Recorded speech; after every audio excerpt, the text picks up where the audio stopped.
Le prochain débat de la faculté d'économie et de gestion aura lieu, comme d'habitude, à l'amphithéâtre Truden le 24 novembre et traitera de la dette.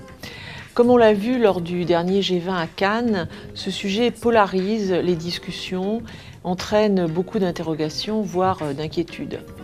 Nous allons l'aborder en 3 phases.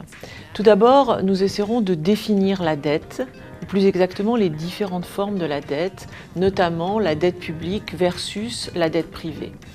Et puis c'est un élément ancien, il y a longtemps que les pays notamment sont endettés, et nous nous demanderons comment a évolué cette dette, comment on peut la caractériser, quels sont les pays qui sont les plus endettés, qui possèdent la dette, et bien sûr nous nous intéresserons particulièrement au cas de la France et à l'évolution de sa dette. Ensuite, dans un second temps, nous nous demanderons comment on a pu en arriver là. Qu'est-ce qui caractérise la situation actuelle? En effet, lors des périodes d'inflation et de croissance, on considérait que la dette était un levier pour l'enrichissement. Qu'en est-il à l'heure actuelle? D'où le sujet de ce débat, la dette est-elle dangereuse? Nous essaierons de répondre à cette question, encore une fois, en nous intéressant particulièrement à la dette française. Et puis enfin, nous nous demanderons ce qui peut se passer dans l'avenir, quelles sont les solutions qui sont possibles et quelle est la probable évolution de la situation.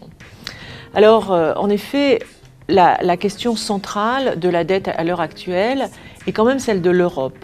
Est-ce que la crise de la dette va entraîner un éclatement de l'Europe? Est-ce que l'Allemagne va quitter l'Europe?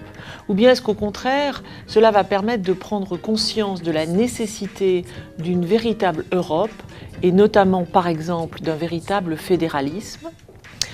D'autre part, peut-on dire que les pays émergents, et notamment la Chine, achètent l'Europe et les États-Unis? Comment évaluer les politiques qui sont actuellement mises en œuvre? Comment peut-on juger de leur efficacité? Voilà les questions auxquelles nous essaierons de répondre, et nous répondrons aussi, comme d'habitude, à vos questions. J'espère que vous serez nombreux. À jeudi.